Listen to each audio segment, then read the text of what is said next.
wabarakatuh. Di video ini saya akan menjelaskan tentang budaya organisasi. Pernahkah kalian mendengar bahwa perusahaan Google merupakan perusahaan yang besar dengan fasilitas-fasilitas yang lengkap dan karyawannya yang santai? Perusahaan yang memberikan waktu liburan yang fleksibel, karyawannya menyambut ramah ketika ada pembeli yang datang.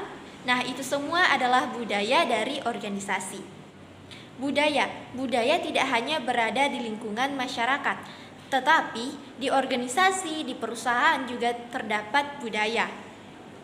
Manusia yang berada di dalam organisasi ini melakukan aktivitas dan kebiasaan yang dilakukan ini memunculkan budaya.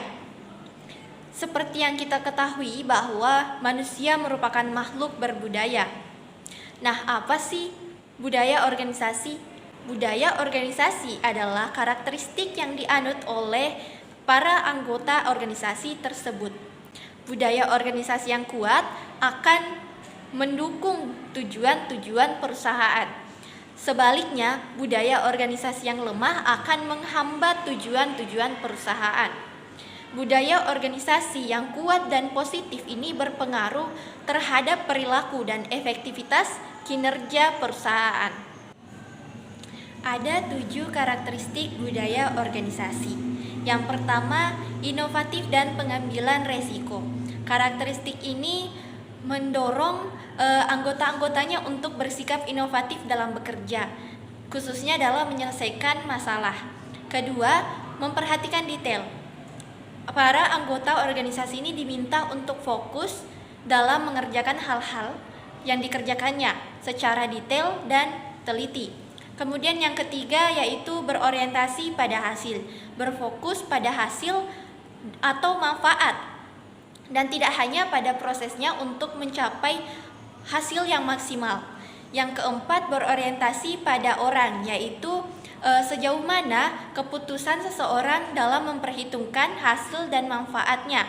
Kemudian yang kelima berorientasi pada tim, yaitu sejauh mana seseorang dalam organisasi ini berkontribusi dalam timnya ketimbang individu-individu.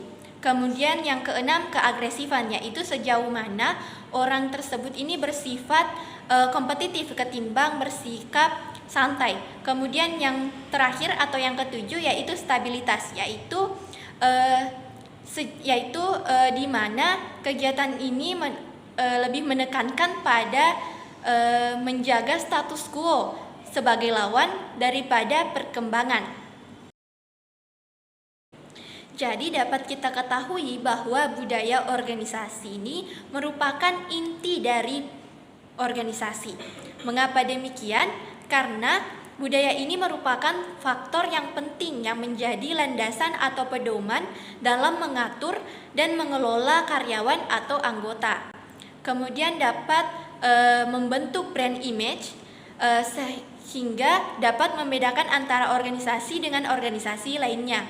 Kemudian untuk menjadi arahan dari karyawannya atau anggotanya dalam berperilaku dalam kesehariannya di kantor atau di organisasi. Kemudian dapat menyatukan semua anggota organisasi yang memiliki latar belakang yang berbeda ke dalam satu budaya organisasi. Kemudian budaya organisasi ini dibagi menjadi beberapa level atau tingkatan. Yang pertama, asumsi dasar. Asumsi dasar ini tingkatan ini mengenai hubungan antara manusia dengan apa yang ada di lingkungannya, seperti alam, tumbuhan, hewan, atau sesama manusia. Contohnya komunitas pecinta alam yang melakukan kegiatan reboisasi di lahan gundul. Hal ini merupakan budaya dari anggota pecinta alam. Kemudian yang kedua, asumsi artifak, yaitu tindakan ini dapat dilihat namun tidak bisa ditiru. Contohnya logo memiliki makna mengenai organisasi tersebut.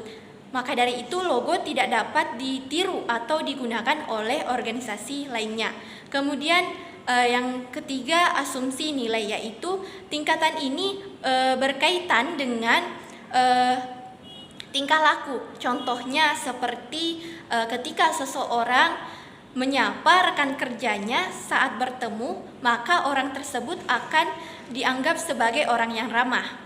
Jadi dapat kita pahami bersama bahwa di tiap-tiap organisasi itu memiliki budaya yang berbeda-beda yang pastinya untuk mencapai tujuan organisasinya. Sekian video dari saya. Assalamualaikum warahmatullahi wabarakatuh.